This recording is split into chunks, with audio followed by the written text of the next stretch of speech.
Hello guys, இந்த video பார்க்கறதுக்கு முன்னாடி சப்ஸ்கிரைப் லைக் பண்ணிட்டு பாருங்கள். இப்போ என்ன பார்க்க போனால் கிரேப் ஜூஸ். என் தங்கச்சி போய் கிரேப் ஜூஸ் பண்ணிட்டுருக்கா பாருங்கள். அதுக்கு இப்போ ஒரு பழத்தை 3ஆக கட் பண்ணி வச்சுக்கணும். ஒரு 1/2 கிலோ இருந்தால் போகுது ஃப்ரெண்ட்ஸ்.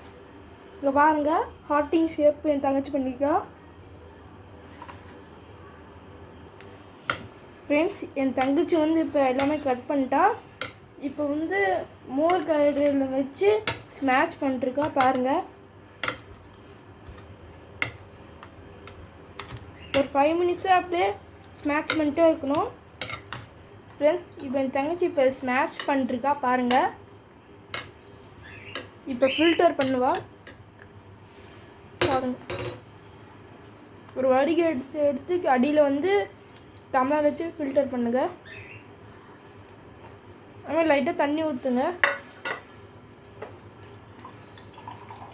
பாருங்கள் ஃப்ரெண்ட்ஸ், ஜூஸ் வருது.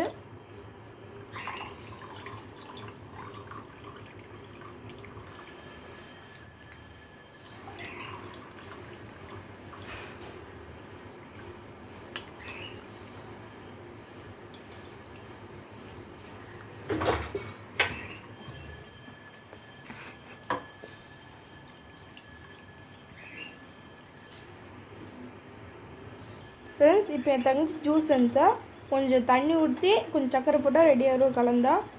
வாங்க இப்போ டேஸ்ட் பண்ணலாம்.